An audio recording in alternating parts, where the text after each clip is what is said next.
ওকে সাজিদ, আজকে আমার রোজা রাখতে হবে না?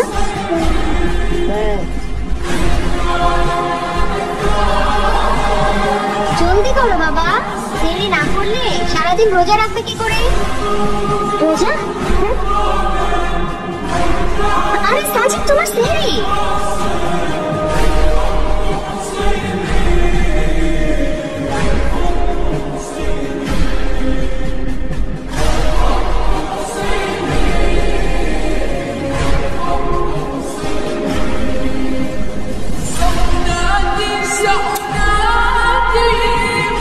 বেড়ে গেছো? জলদি করো, সেহরির সময় হয়ে গেছে। এখন সেহরি না করলে সারাদিন রোজা রাখবে কি করে? কাঁদছো কেন? এটাও এনেছি তো।